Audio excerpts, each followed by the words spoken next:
growing up in the Fallout world and also currently being a massive Star Citizen fan and part of the community there, I wanted to offer some perspective on what I see as Starfield and how I feel that there is space for this game. I see it as something completely different than anything we've seen before, and I do not see it as competition for anything. With that all out of the way, I just setting the tone for the video. Let's explore a few clips that I like that give me familiar pangs of previous games that will hopefully set it up for success and maybe some warning signs along the way. I want to thank everyone who has subscribed. I've hit my goal of 1,000 subscribers, and basically I'm going to stop my recruitment drive for a while. Thank you to all my long-term subscribers for sticking around and being part of that journey. Let's get right into it. And stories to experience. But the most important story is the one that you tell. I'm the type of person who spends hours in character creation, and I think people are going to be really excited when they see all of the improvements we've made. One of the biggest overhauls was done through our character generation system. We scanned a wide range of faces from different age groups and ethnicities, and by mixing and matching all that data, we were able to create highly detailed and diverse characters. We use that exact system to create all of the characters and NPCs you're going to see in the game. So any character you see almost always is a character you could make yourself. You start your character creation journey as though you're cycling through employee records. You'll pick from a lineup of 40 presets, and that'll be your starting point. Your journey from there can be as detailed or as quick as you want it to be. This new system has more to offer than ever before. I do want to note that it gives me a lot of feelings of what was good in the Fallout more recent games. Fallout 4, for example, the world building, of course, was good. There is issues with its factions and issues with the game's linearness, but its character building was actually really good, especially after a couple patches in. And I feel like this is a very mature character builder, and that's important in a single player experience that you really want to settle in and sink possibly hundreds of hours into. So I really appreciate that the character development is here. I also like that there's so much variability in the characters, and we'll see how realistic it is. We really, as players, need to hold them to the promises made. And you'll see in a moment the development of different abilities and backgrounds. That's another key part of what a good Bethesda game is all about. And that's quality. But yeah, let's just stick to the basics. I can think of a really, really good example of a character developer that I really appreciated was, of all things, a game I've recently got into called Demonologist, comparing to Phasmophobia. So they're two different games about basically these fictional ghost and paranormal investigations, etc., etc. It's a fun game to play with friends. And most importantly, though, this upstart Demonologist has a very good character developer where you can create a character from scratch and pick up different clothing elements and change the look of the character, everything from hair to skin tones to accessories to different styles of clothing that really make it you. And whereas in Phasmophobia, there's a couple default characters to choose from. And in an up to 4-player game, you basically end up with a co-op situation where multiple people look exactly the same.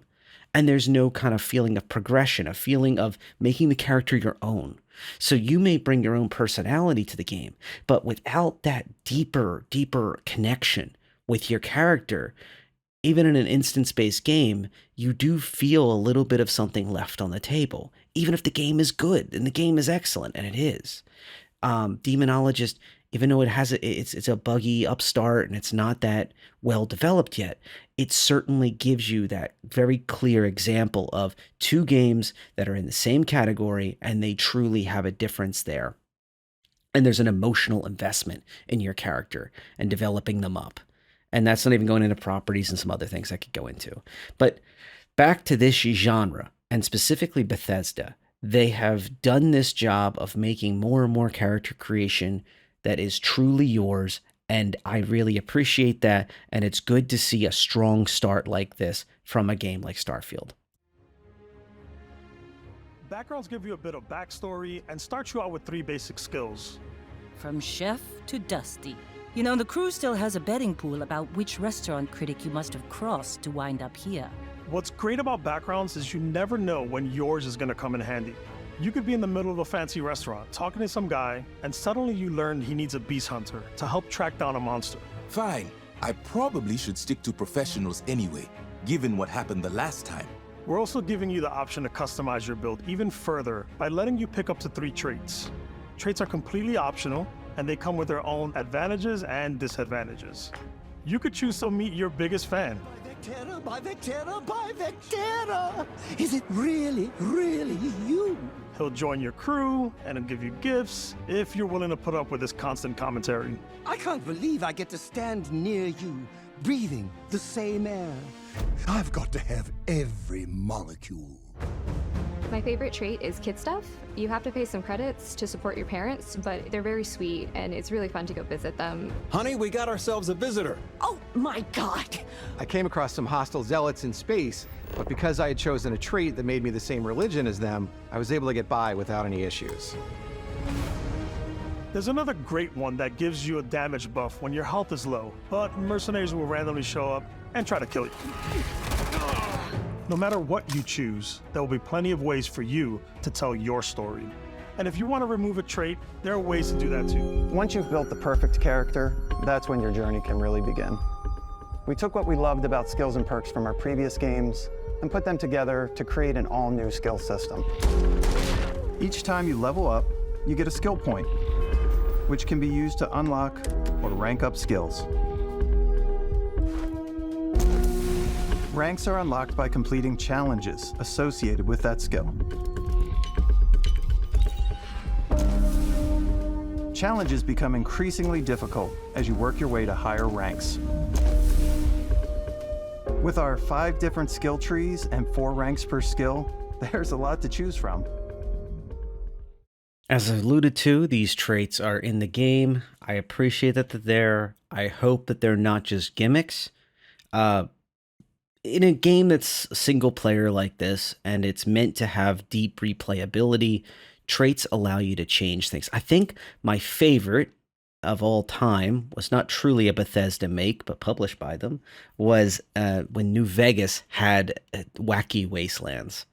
Yes, I'm a fan of Wacky Wastelands, and I thought of a lot of the little silly things it added, but I look forward to trying to find every one of them. I really appreciated that, and when I didn't want something that was a little out there and UFOs and other silly things to add to the game to make it fun and interesting, I wanted to have a serious playthrough and try really difficult challenges like melee only and other things like that. I could turn it off and play a serious role. And pretend that I have to do survival mode across the wastelands, you know. And I just wanted to point out that the traits are there. I think that you'll notice, some of the keen-eyed among you will notice from previous games that the diplomat thing, for example, is like an example of like speech checks and other things like that have quietly made it into the game. They seem to be integrated a little differently than in previous games, which I appreciate. And I just hope that we don't have a linear experience like some of the more recent games. And we're going back to the roots here. Bethesda's kind of getting the dust shaken off from the days of Fallout 76, which is not a bad game, but it certainly is very, very different experience than the true mega single player games that are available in their portfolio.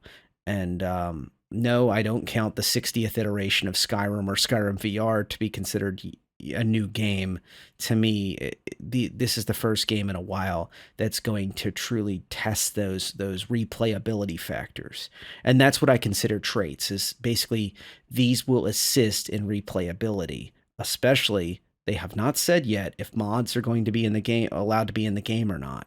So if Bethesda's trying to hang the first time ever in a non-multiplayer experience from Bethesda, they're trying to hang their hat on no mods allowed, it's going to be very interesting to see it try to stand on its own 2 feet without those extra massive changes and inputs from the community, or if the community has a very weak response about making mods for the game, even if mods are allowed, based on lack of support from Bethesda, or through lack of GEC or something like that, or more accurately, I think that there will be like a mediocre response that's going to be strong at first and then wane over time. Um, I, I'm cautiously optimistic about that. Let's keep moving.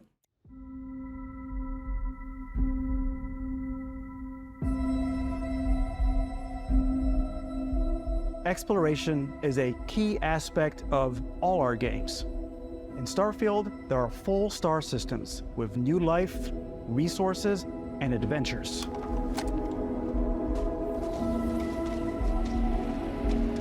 Our team worked hard to strike a balance between fun and realism. We studied data from NASA and a multitude of other sources to help us make the world feel believable. From the way we approached planetary atmospheres to the way we placed biomes based on the planet's distance from the sun. Once we had created a grounded world, we could start looking at all the things that make that world fun. When you leave a planet and head into space, you'll be navigating asteroid fields, having chance meetings with interesting strangers, dogfighting in space, and exploring derelict ships.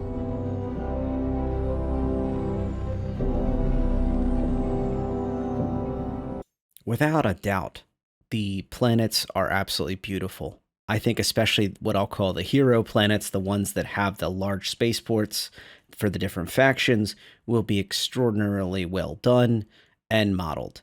I will note, if they stick to their original plan, you will have a loading screen, but when you get into your ship and you fly out of Atmo into space, and then the space is considered a separate area, and then each part of space you're basically moving to and from. So when they show those asteroid belts, that's basically like a whole different map, so to speak. This is something that is a lot different than Star Citizen currently is, where you can fly directly from the planetary side and literally exit Atmo and continue on your merry way. And when you quantum, there is no loading screen whatsoever in that process. That has its own trade-offs. They mention about how when they make these planets, they're trying to make something fun. Also, Starfield doesn't have to worry as much about balance. When you're talking about a massively multiplayer online experience, like Star Citizen being a verse simulator, they have to concern themselves with how is it safe and fair for all players to kind of have fair play amongst each other. Like, for example, a large, massive ship like a destroyer class vessel cannot just come up and just appear, load in next to you, and then destroy everything and then run away. That's not fair to all players. So by having no loading screens and by seeing this thing coming, you will be able to prepare an adequate defense or try to run away, or basically at least have some methodology to have anticipation and be able to counter another player's movements, another group of players' decisions. And in Starfield, none of that's necessary. It's really just you versus the world you're around that you're molding by your decisions of which factions you're with, which, as we talked about earlier, traits you may have taken, and experiences you've made along the way, both good and bad impressions you've made on NPCs. And once again, it's all about the fun for the only player in the game. Now, if there's a surprise co-op mode introduced later on or at the initial, that will be interesting to see a little more of a balance aspect, like not having a fully geared player be able to load in next to you and just make it so it's not even necessary to play the game anymore, or maybe they control you or something like that. And then there'll have to be considerations about this new kind of gameplay, what exactly the edges of it are. But once again, change your frame of reference. If you're still trying to compare this game to Star Citizen, a better and still not fair comparison would be Squadron 42 versus Starfield. But basically, I would only compare them of which one do I want to buy? Which one do I want to invest my time with is really more of the question mark I think many people should be asking, not which one has more competence in a specific field, because they're really not comparable. They're different genres of game. They're different categories even in that subgenre when we're talking about Squadron 42 versus Starfield. And at the end of the day, unless this game is absolutely a massive flop at launch like Fallout 76, I will be picking up this game. But it's a matter of, it will not be, I think, replacing any other game, more just one more experience for me to enjoy. I find it very interesting in this deep dive, they spent so little time talking about exploration. There is, to be fair, a small amount of extra little sizzle footage, I'll call it, about another minute or so that I cut from the end here to be able to keep this moving along in this discussion. But there's very little here. And they talk about, the discussion talks about, well, we can have these explorations into alleyways of large spaceports, and you can explore asteroid belts and planets. It's very ethereal. It's very out there. It's not quite here. It's not direct. It's not boots on the ground. It's not like you have 76,000 different exploration points or insert number here. I'm not saying there needs to be 76,000 points to explore that are unique. I'm just saying, give us a number, give us an idea of how many hours it would take to truly explore everything if you were trying to 100% the game as a completionist, to give us some concept of just how much extra exploration capacity is there compared to just running a main quest line or picking a faction and building that faction up, fighting against another faction, or helping negotiate from another faction and just kind of moving things along in that aspect. With how much of the player agency is there for them to just be able to, forgive the expression, space out and just explore the cosmos from planet to planet, from asteroid to asteroid, exploring these exciting new places. One of the best parts of Fallout in general is when you can just simply go and just wander across the wastelands of whatever area you're in and truly be able to see like these lost parts of civilization, these little stories of these companies that were nefarious, or these stories of survival that people have, and meeting the outpost of the survivors, good and bad and otherwise. And it's fascinating to meet these people. There will be companions in this game, and I hope that exploration is tied in, unlike that one that they shared with the trait where it's just a big fan that's obsessed with you. I hope that most of them are for you to find on your own and explore and be able to meet new people and be able to invite them to join your team, and they make their decisions based on your background and your reputation. That would be really interesting to me, and preferably, I would really like if they had some methodology to bake in some variability into each playthrough, even including companions. Maybe if you don't get to a certain area in a certain amount of hours of gameplay, that person's injured or something like that, and they have a chip on their shoulder forevermore, and they blame you for that. Something, I'm just picking a random thing, but I feel like that would be a refreshing take on the exploration aspect, is that it has major impacts on the overarching story, and that you just don't have people on tap and locations on tap for you to explore, and they're always going to be the same, whether you explore them at minute 1 or you meet new people and explore new locations far, far, far down the line, and obviously the rest of the world is not going to wait for you. That would interest me greatly, and I feel like that would enhance exploration if there was even just a simple tick mark of, did you explore this early on, or did you explore this much later? That simple. Post a major event in the storyline, for example, comes to mind as a good example of those type of things.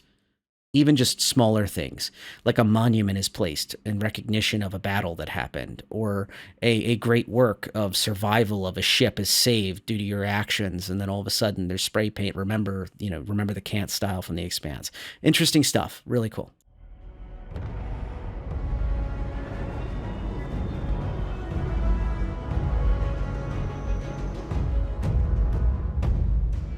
Space exploration is possible thanks to your ship.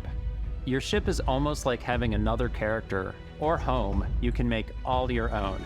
I think you'll be blown away by the amount of stuff you can do. You can buy a ship. I'm sure you can find something you like. Customize and upgrade that ship. And hire a crew to keep it up and running. And it all starts in spaceports. For now, though, we're going to take our starting ship, the Frontier, and make some changes. You can customize and upgrade everything you see here. And you have 2 ways to do that. You can quickly upgrade individual systems like your weapons or shields, or you can deep dive and enter the shipbuilder mode. Here you can change anything, from the systems to the look and layout. Adding a new habitat module can give you more room for crew. Adding cowling can change your ship's overall silhouette. An improved grav drive allows for longer distance space jumps. You can even fully customize your paint job to get the exact look you want. The parts you choose to build with don't just affect your ship's stats. They'll also affect what you can do inside your ship. You can have modules for crafting, or for storing and displaying your weapons. Starfield's in-game ship manufacturers bring their own look and feel to every piece of your ship. From living quarters to cargo holds, mess halls, and control rooms. Our modified Frontier is a practical ship, but with a little creativity, your ship can look like almost anything you want. It's a bit odd, but one of my favorite ways of customizing ships is I make them look like animals. The HMS Platypus, as I called it, where it had like a giant tail to it. And we've done spiders, we've done mechs. So it's really whatever your imagination is. To me, the customization of the ship is just as important, like I talked about earlier, as customization of character. Allow players to be able to really sink their teeth into the game and feel like they've personalized it as their own. Once again, one of the benefits of being a single-player game of this style is that you can create a game where balance is not necessarily that big of a deal. As a multiplayer game, or as a game that's supposed to have a certain amount of challenge to each level that you must complete through a storyline, like a shooter style game. You won't have, or a flight sim, for example, combat flight sim. You will not have those type of experiences in this that are pure those things. Sure, there is going to be combat in this game, but if you want to make it easy and cheese the system and meta your ship, you can. But you can also add a ton of utility, and that may be very interesting when it comes to exploration, when it comes time to the type of gameplay you want to have. If you're going around conducting piracy, for example, it would be logical assumption that you can't just land at a massive spaceport and just kind of, get healed up and repair your gear, change out your equipment, build new stuff or buy new stuff. So having crafting capacity, having extra weapon storage, having these different services on board is going to be hypercritical for self-sustainment as long as you're still a successful pirate. I do want to note one little thing that bugged me about a lot of these scenes is that almost without fail, whenever they show a developer actually working on the game, like as a tester, they're always using the Xbox controller. And I hope that is not the case in real life. I hope it's just that they were trying to do it for the cameras, because the Xbox controller is, of course, a massive part of it. Microsoft is a big owner and investor within Bethesda, etc., etc. But come on, let's be honest here. This type of game is really going to shine in the PC aspects for many players. And if you don't have an Xbox, really there's no other choice than PC gaming when it comes time to this type of game. So you have players that actually have the Game Pass type technology, have the Game Pass service that only own a PC. So being able to use a keyboard and mouse in a good way, and it doesn't feel like a bad port job, and also that it renders well on a PC is going to be hypercritical. I hope that other consoles are also considered in the future. Obviously, I'm sure Xbox will take precedence. I'm not going to wade into which consoles are better, etc. But I think the modern, type of PS5 and the Xbox discussion It's a valid point. I think that this game belongs on multiple different groups. I think also, though, once again, as a PC gamer, to be fair, I believe that this game should strongly show itself on the PC and really max out the capabilities of a PC and have that type of experience. As a single player game, I don't see it could have an issue with any console or the PC that they allow it on. And once again, it's going to have a lot of that feel of the inputs. Also, I think that Microsoft should strongly consider having HOTAS capabilities. There's a lot of players on the PC that prefer using joysticks, that prefer having an entire throttle assemblies and everything combined with their joysticks, especially for the flight models. I don't know if they're going to go that far. Based on everything they keep showing, is they're proud of their controller, and in the very Starfield Direct presentation, they show a fancy Xbox controller just made for this game. So I hope it's not going to be controller centric in the sense of it's not even worth using at least a keyboard and mouse with it. That's going to be very problematic for a lot of players. So just wanted to highlight that. I know it's not this topic, but it is an important aspect I've been seeing a pattern of, was based on this video and going through the other parts of the videos and on this game. But yeah, so in general, this project has a lot of nice customization, and I think that's going to be a very strong point in this game. And if they allow modding, I can't wait to see what modders will also come up with to help with some type of limitations that the game has on customization of ships. That will be very cool. All right, let's get into companions. Ready to lift off when you are, Captain. Engines ready. The Frontier is fueled and ready, Captain. Some of the members of Constellation can join you on your journey. These companions can serve on your crew, and they'll always be there when you travel. We'll be traveling together until we either find an artifact or this lead runs dry. Each companion comes with their own valuable skills for your ships and outposts, as well as unique quest lines. Eventually, some friendships might blossom into romance. I don't know that I've ever really loved anyone except you. And if you're looking for a little extra help on your ship, you can always hire additional crew at spaceports. Got any room on your ship for someone like me? You'll also meet potential crew members out in the world. Still think there might be a spot for me on your ship? I gotta get off this rock. Assign crew to your ship or outposts, and their unique skills will affect how they run. And just like companions, most crew members can lend a hand in the field. Take Bosco, for instance. He's designed around the core basics of a NASA machine. Please avoid getting shot. You might die. I still wanted to give it almost a humanoid personality, so I elongated the limbs. This tends to make him feel more human-like and give him a little personality. It is a shame exploration requires so much bloodshed. Using the shipbuilding tools and crew selection features in Starfield, you'll be able to build and captain the ship of your dreams. So as we already talked about, companions are going to be a really important part of this game. I think by implementing them as crew on a ship, Mass Effect style, is a pretty interesting take.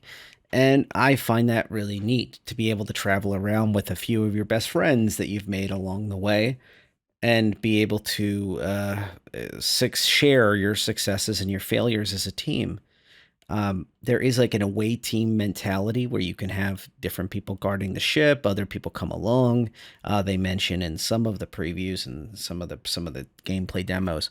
However, the companions in general, to me, I hope that there's a lot more that will be available in game, and once again will be more dynamic. They live a life and they continue it on, until they run into you, and based on your reputation, based on how you've built yourself, based on traits and different things you've specced into, whether you're strong, whether you're an intelligence or strength type of mentality, like how you're building your character.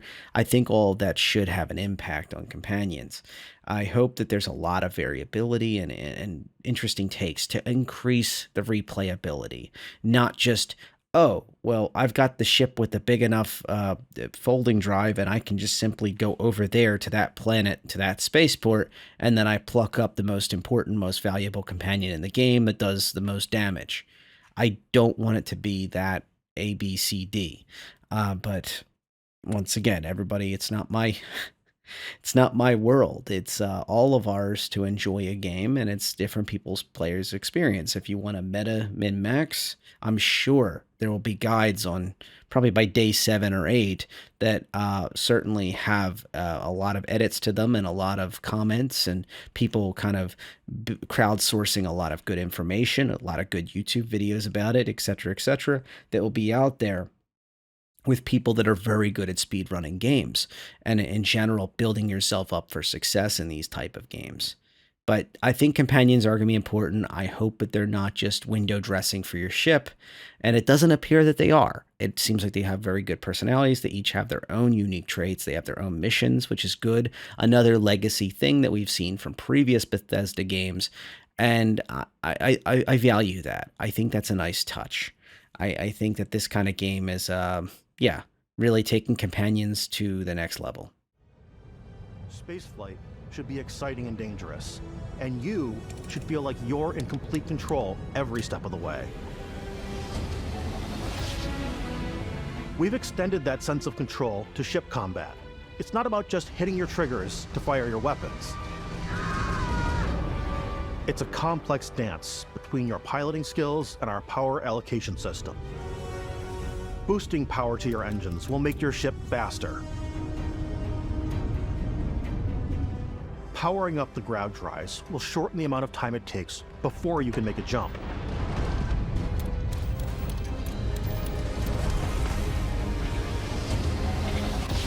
And moving your power to your weapons and shields means you're ready for a fight.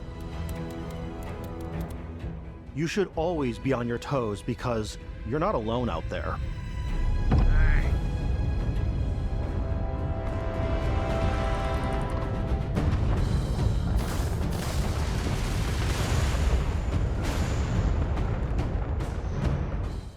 If you're wondering why you find this familiar, it's because basically Todd Howard himself said that Starfield Space Combat was inspired by Mech Warrior. So there's like these Armored Core games, Mech Warrior style games, and then a little hint of FTL because based on what I interpret that as because you can customize your ship. Just like in FTL, it has an impact on combat. If you have extra cowlings and other materials and other things on the outside of the ship that can take a hit, it means that you're more likely to take a hit, but you should have some spaced armor in there as well. Me interpreting, once again, that last part is me speculating based on the concept of literally you're shoving a bunch of metal onto the ship. It should be able to take a few more hits. Much like in FTL, you design a ship with the mindset of if this thing gets boarded, if this thing gets attacked, how is it going to respond? Now, the actual gameplay that I just ended on was showing like a very Mech Warrior-esque kind of very limited, simplistic HUD with some unique element, some more complex / kind of sort of unique elements where you can increase power to the engines, increase power to the shields, etc., in a Mech Warrior environment. So I find that interesting, but at the same time, I do find that I do fear that I think the space combat is going to be repetitive. Dare I said it, it is what it is. I don't, in a single player game, when you're building up this ship, it will be interesting to see different ship builds behave differently in combat and learning those aspects. But I fear that everybody's going to equip the same weapon systems that operate at the same distances, because the NPC, we're going to find out the AI doesn't operate at this distance, and we can snipe them, or we can get up close and brawl them really, really fast and out DPS them while they're still trying to queue up their combat. There will be some sort of way to play that game very early on, especially. So I'm very curious to see how the AI will perform. And also that this won't become a repetitive thing where, oh, I can out damage your shields and now I pop you. I would like to see componentized damage. I would like to see combat that involves more complex damage control work by your companions, and that matters. I know that there's a ship engineering trait we saw in the companion section. I'd like to see more on this, and Yeah, it is kind of concerning though that it's just a mech warrior in space. I guess we'll see. I guess we'll see how repetitive it feels after a few matches. Once you've taken control of an enemy ship, it's yours. Add it to your fleet and retrieve it at any spaceport. But space is way more than fighting for your life. Just like when you're planetside, there are plenty of sights to see and stops to make on the way to your next adventure. Like these massive star yards. Walk the halls, talk to the crew, maybe get talked into buying a whole new ship. A civilian in my star yard. Let's see about getting you a proper ship, one worthy of you. Maybe you'll dock with a gigantic battleship, like the UC Vigilance.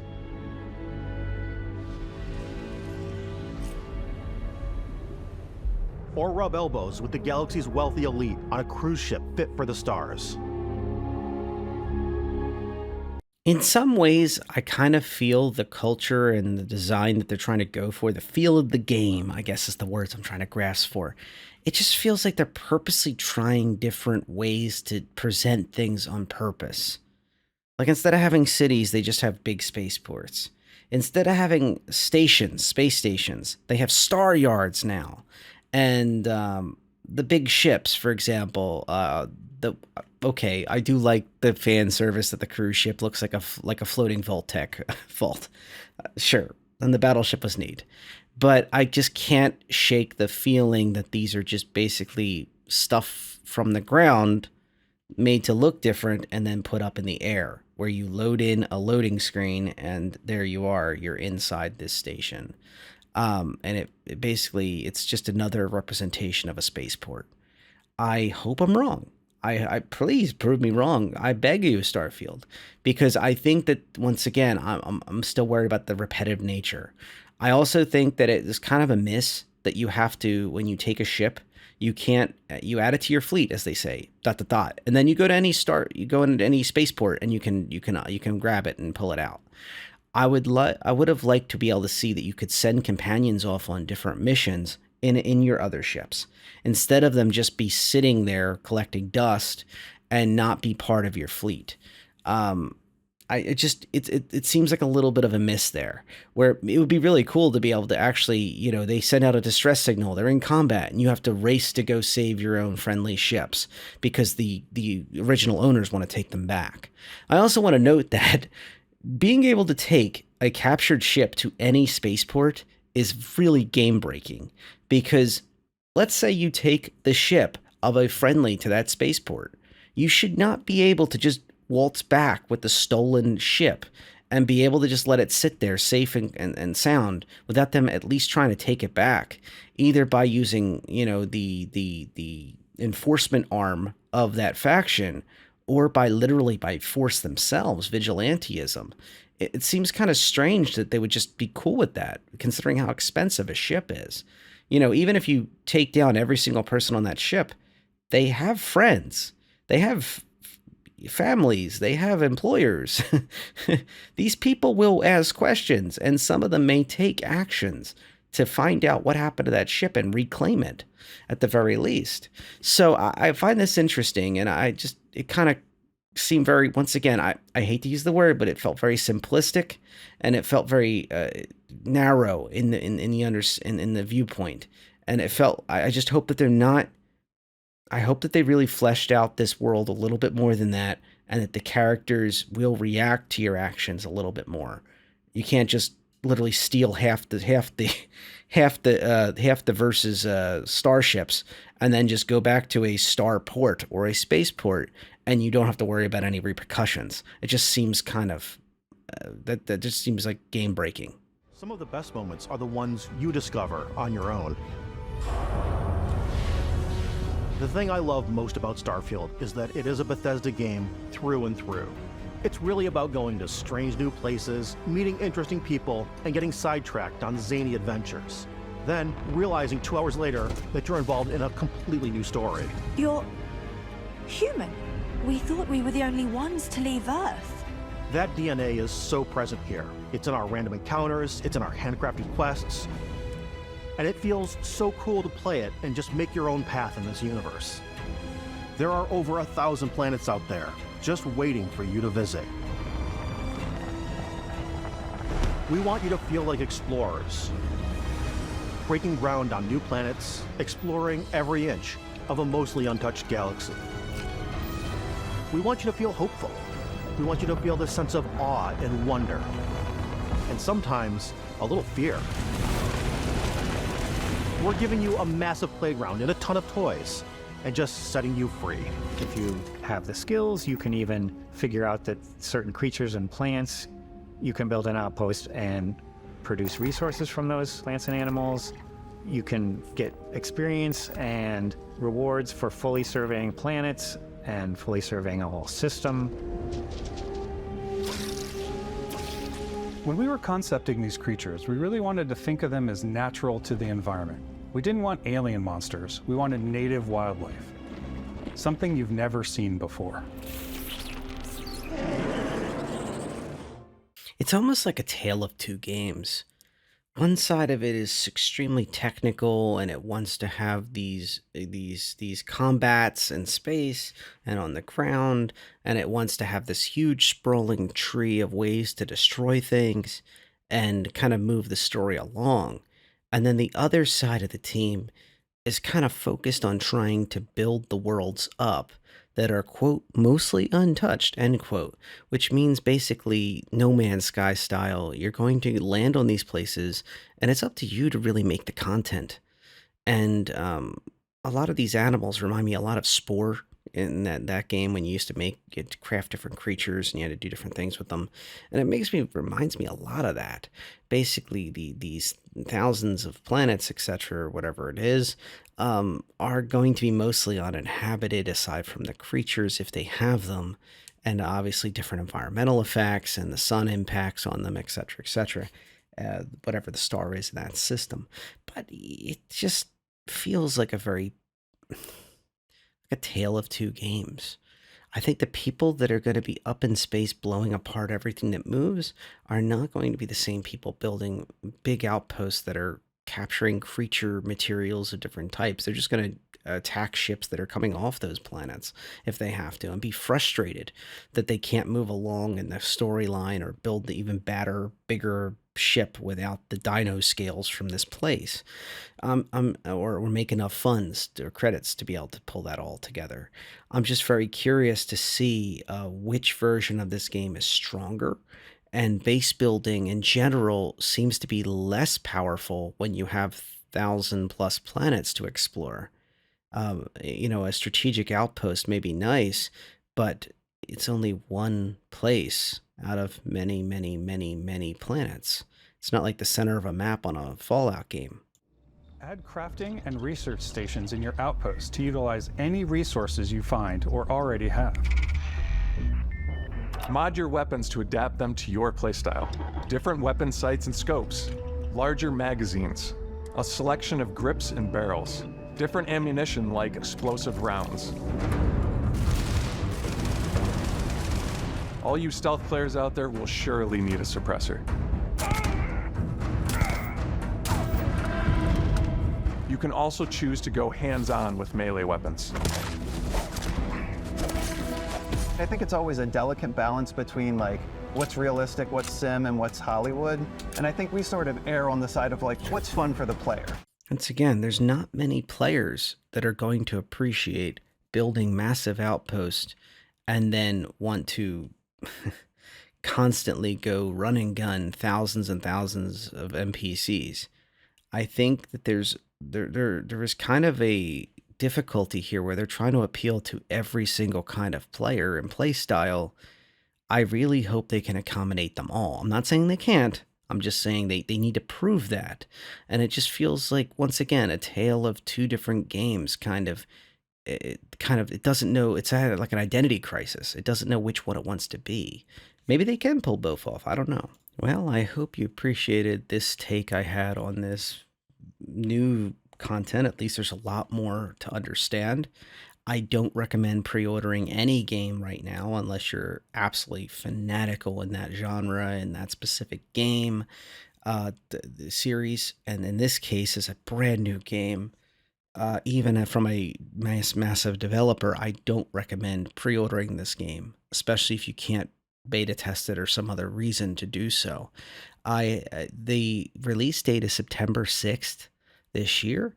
What I've heard, though, is that there is a release, pre-release going on, or at least that people are screenshotting that August 31st, there will be, I guess, a preload or possibly even an early game access for Xbox users. So I guess we'll wait and see what the heck that is. I'm just assuming it's just that you can preload the game. If you have slower internet, you can jump on, so you will be ready for September 6th. And just be pleasantly surprised if it's not the case. There is a bunch of packages where they're trying to push a fancy watch and some other things that come with a nice mission patch covering the Constellation, which is one of the factions in the game. I don't. Once again, that's cool. I mean, really, it's neat. I don't recommend it, but if you truly are excited and you have that kind of budget for your gaming that you can throw that at it, great. More power to you. Don't let me stop you. But I think this game it's a tale of two groups of people that it's really trying to appease at the same time, and I hope that it truly can meet both of their needs. And this is a game that is going to be fun. I look forward to it. I'm glad that they took extra time to polish it, and honestly, I look forward to doing a first look or maybe even a full review of the game in the future. In this genre, and hopefully it comes with VR. But I suspect that's a topic for another day, maybe far in the future. Thank you for sticking around on this video. You all have a great night.